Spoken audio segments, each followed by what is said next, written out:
Salut les compagnons. Dans cette vidéo, j'aimerais partager mon expérience en tant que consommateur et producteur de formation en e-learning pour t'aider à tirer le maximum de cette manière d'apprendre. Que ce soit pour apprendre un nouveau langage comme JavaScript ou Rust, un nouveau framework comme React ou Laravel, les techniques de développement durable comme le TDD, développer des smart contracts sur Solidity ou je ne sais encore quelle techno, tu peux avoir envie de t'y mettre via l'e-learning, ce que je définis comme de l'apprentissage à distance et asynchrone à base de multimédia, souvent sous la forme de vidéos ou d'enregistrement audio. Multimédia, oh, ça fait tellement années 2000 ce mot. Je parlerai là d'acquérir des compétences, pas juste de se tenir informé de ce qui se passe. Je parle de formation qui a un objectif pédagogique clair. Par exemple, dans ma formation de coach, l'objectif était clair.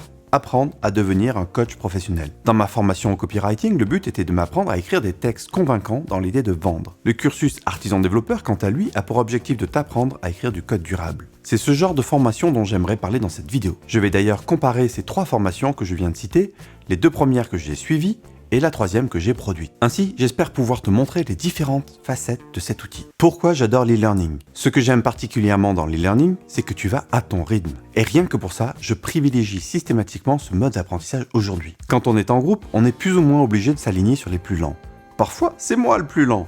Et ça me gonfle de ralentir tout le monde en faisant le boulet avec mes questions. Et il n'y a pas moyen que je reparte avec des questions. Dans ma formation en marketing, j'étais bien content de pouvoir rembobiner certains passages 10 fois si j'en avais envie pour comprendre. Rembobiner, t'es sérieux mec? Mais ça fait années 90, ça c'est pas possible. Parfois, je suis plus rapide que le groupe. Soit j'ai capté plus vite, soit j'avais déjà travaillé le sujet en amont, et je m'ennuie. Le risque à ce moment, c'est de décrocher. Non seulement c'est une perte de temps, mais en plus je risque de rater les infos importantes, justement parce que j'ai décroché. Avec l'e-learning, je peux aller à mon rythme, passer d'un chapitre à l'autre, d'une notion à l'autre, revenir facilement sur un point précis. Je peux même suivre la formation dans un ordre différent. Bon, c'est plus risqué. Les formations sont souvent construites en s'appuyant sur les concepts évoqués précédemment. Mais si j'ai envie de changer d'ordre, je peux le faire. Par exemple, dans le cursus, si tu as envie de commencer par le BDD, Behavior Driven Development, qui est au module 5, tu peux le faire.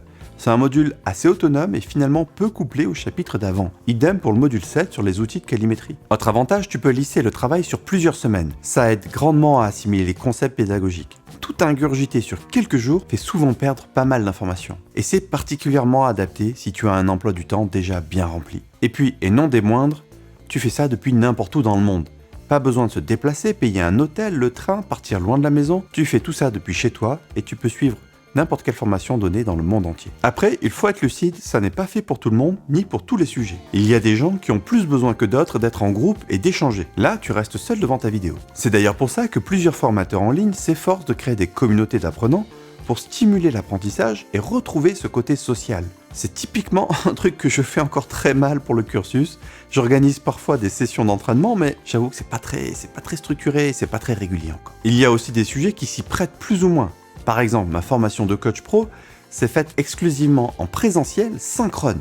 Ouais, le truc que je critique depuis tout à l'heure. Alors oui, je subissais les inconvénients que j'ai évoqués juste avant, mais je n'imagine pas traiter ce type de sujet en asynchrone, et je ne serais pas fan de le faire à distance. On peut bien sûr apprendre la théorie, mais toute la pratique demande du travail synchrone. Et c'est un travail qui remue tellement d'émotions qu'il vaut mieux être entouré d'un groupe qui partage la même aventure et en qui on a confiance. Dans ce cas, la composante sociale était prépondérante dans mes critères de choix, mais c'est devenu pour moi une exception. C'est donc à toi de bien te connaître et choisir selon les sujets abordés et les moments de ta vie. Il y a des moments où l'e-learning sera plus adapté que d'autres. Personnellement, avec 5 enfants de 3 à 17 ans, une maison à s'occuper, une activité professionnelle bien remplie, c'est un mode d'apprentissage qui me convient très bien en ce moment. Et justement, ma formation de coach professionnel, j'ai mis 10 ans pour la passer, justement à cause de ça, parce qu'il fallait réserver des plages de temps vraiment significatives pour s'y consacrer. En fait, les deux approches sont complémentaires. Ma formation de coach, je l'ai aussi complétée avec du contenu à distance. Et ma formation de marketing, je l'ai complétée par des groupes d'échange entre pairs synchrones. Mon propos n'est pas de dire que l'e-learning est un absolu, mais plutôt pourquoi c'est maintenant mon mode d'apprentissage par défaut. Alors, si tu es convaincu d'essayer, comment trouver la bonne formation? Imaginons que tu veuilles te lancer. Tu as identifié une compétence que tu voulais acquérir, et ensuite? C'est vrai qu'il y a beaucoup de choix, et c'est pas toujours simple de s'y retrouver. Entre YouTube, Udemy, Coursera, les plateformes dédiées de créateurs, il y a l'embarras du choix. Et puis, avec l'e-learning, tu as vraiment le choix aussi de ton formateur. Autant dans la formation traditionnelle, c'est plus ou moins le cas.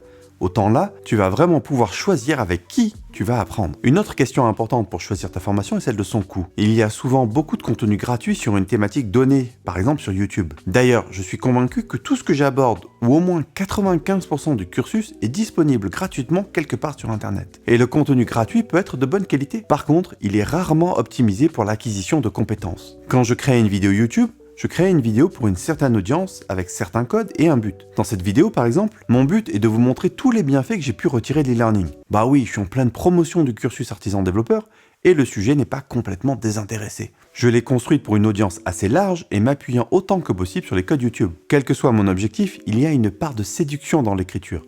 À minima, je cherche à te donner envie de consommer le contenu. C'est intrinsèque au YouTube Game. Mon point est là, le contenu gratuit est souvent là pour te séduire avant tout, que ce soit pour capter ton argent ou mieux, ton attention. Le contenu payant n'a pas à s'embarrasser de ces considérations. Tu as déjà payé. On peut donc passer à autre chose. En l'occurrence, on va pouvoir structurer le contenu selon un objectif pédagogique qui a le but de te faire progresser. C'est plus tout à fait le même objectif.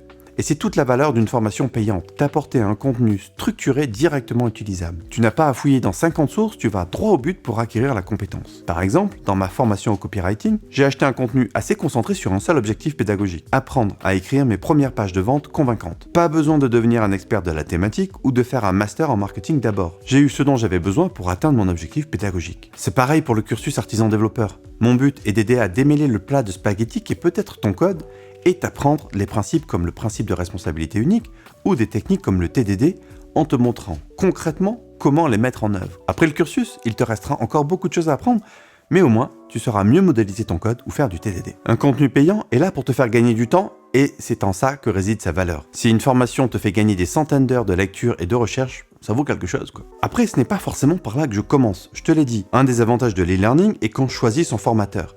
Et pour faire un choix éclairé, j'aime particulièrement commencer par consommer le contenu gratuit de ce dernier. Si celui-ci n'en produit pas, je vais probablement pas le retenir. Par exemple, dans ma transition sur le dev blockchain, j'ai commencé par consommer tout un tas de contenus gratuits. J'avais du temps à y consacrer et j'avais besoin de me familiariser avec cet écosystème. J'ai donc passé des heures et des heures à consommer plein de contenus, essentiellement sur YouTube d'ailleurs. Maintenant, j'en suis au moment où j'ai repéré quelques médias très intéressants, des formateurs qui vont avec, et je vais probablement bientôt passer le pas d'acheter une formation ou deux, soit parce que le sujet m'intéresse, soit pour remercier le créateur de tout ce que j'ai déjà appris grâce à son contenu gratuit. C'est d'ailleurs ce que je te conseille de faire, familiarise-toi avec les créateurs qui t'intéressent. Personnellement, je sais que je suis autant sensible sur le fond que la forme. Je vais prêter attention au sujet, bien sûr, mais aussi au format utilisé, les idées de la personne, la qualité d'enregistrement ou encore la voix. Alors oui, je sais, c'est peut-être étrange de sélectionner sur un critère physique, mais j'avoue que c'est mon cas. Et une fois que tu te sens à l'aise avec l'un d'entre eux, regarde ce qu'il ou elle propose. Et même si il ou elle n'a rien à vendre,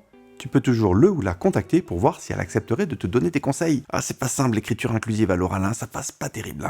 Bon, maintenant tu as trouvé la bonne formation pour toi, tu as franchi le pas et il est temps de passer à l'action. Et avant de te donner mes 4 conseils pour en extraire le meilleur, j'ai une section de promotion de 10 secondes pour le cursus artisan développeur. Je viens de mettre à jour le cursus avec un bel upgrade. J'ai renforcé la pédagogie sur certains modules, refondu d'autres complètement et même rajouté un tout nouveau module. Je suis assez fier du niveau d'exigence qui a encore augmenté et le prix va bientôt augmenter lui aussi. Donc si tu es intéressé pour apprendre à écrire du code durable, je t'invite à cliquer sur le lien dans la description ou sur celui qui apparaît à l'écran si j'arrive à faire ça. Bah ouais, je viens juste de débloquer la fonctionnalité sur YouTube et j'apprends encore à l'utiliser. Et si tu viens dans les jours qui suivent la publication de cette vidéo, tu pourras encore bénéficier de l'ancien tarif. Page promo terminée, passons à la dernière étape, tirer le meilleur. Pour tirer le meilleur de ta formation, conseil numéro 1. Fais attention à ton cadre de travail. Quand tu étudies, que ce soit un e-learning ou un livre d'ailleurs, sois vigilant à la lumière et ta disposition de travail. Sur un livre, tu voudras avoir assez de lumière pour lire facilement et sur un écran, tu vas chercher à avoir un bon équilibre entre la luminosité de l'écran et la lumière ambiante. Rien de pire que regarder un écran bien lumineux dans une pièce noire pour se tuer les yeux. Attention à garder une position qui favorise ta concentration. Pour moi, c'est assis et pieds bien à plat. Mais j'en connais pour qui ça marche mieux allongé. À toi de trouver la bonne posture. Dernier point, coupe toutes les notifications et ferme toutes les autres applications de ton poste. Tu veux être pleinement concentré pendant ce temps de travail. Conseil numéro 2, prévois du temps. C'est un peu con à dire, mais c'est pas parce que tu as acheté la formation que ça va infuser tout seul. Et si tu n'y consacres pas du temps, tu auras probablement peu de changements. Alors pour ça, cale tes plages de travail dans ton agenda comme un vrai rendez-vous. C'est peut-être le conseil le plus important de toute cette vidéo. Si tu te lances dans une formation en e-learning, tu dois être super rigoureux sur le fait d'y allouer du temps. L'avantage des formations traditionnelles, c'est que tu as en général des journées entières balisées pour toi.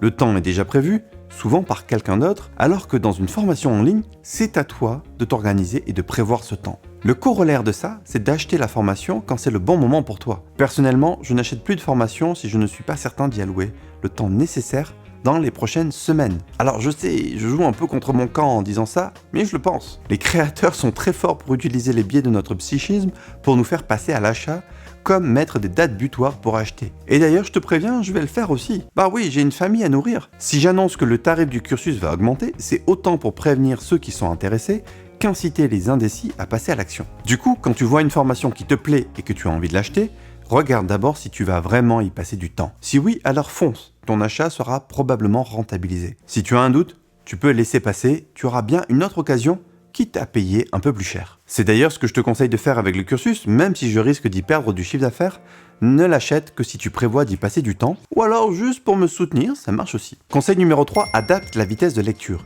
Les bons lecteurs de vidéos permettent souvent de régler la vitesse de lecture. L'idée est de rester capté par le rythme. S'il est trop lent, tu risques de décrocher et d'aller papillonner ailleurs. S'il est trop rapide, tu risques de passer trop vite sur des concepts importants. Il m'arrive souvent de changer la vitesse au sein même d'une vidéo selon l'intensité, le débit de parole ou la nouveauté des concepts abordés. Plus le formateur parle vite et les concepts sont nouveaux, et plus je vais ralentir la vidéo. Plus il parle lentement de choses que je connais déjà, et plus je vais l'accélérer. Enfin, quatrième et dernier conseil, mets en pratique le plus vite possible. Tout l'avantage de l'e-learning est de pouvoir moduler le rythme de progression. Donc dès que tu acquiers un nouveau concept, mets-le en pratique. Force-toi à répéter le geste dans des boîtes de temps prévues à l'avance. Quand j'écrivais mes premiers contenus, je suivais de manière scolaire le cadre pédagogique qui m'était proposé. Je concentrais toute mon attention sur certains points précis, par exemple sur la structure de mon texte, ou alors le rythme des phrases. Cette pratique délibérée, en se concentrant sur un point précis pendant l'entraînement ou la production, est une manière formidable de progresser. Dans le cursus, je te propose des exercices qui peuvent sembler trop simples, et pourtant, j'ai vu toute la puissance qu'apporte leur mise en œuvre concrète à de multiples reprises. Donc, entraîne-toi sur les nouveaux concepts au fur et à mesure que tu progresses dans ton apprentissage. Non seulement ça t'aidera à progresser,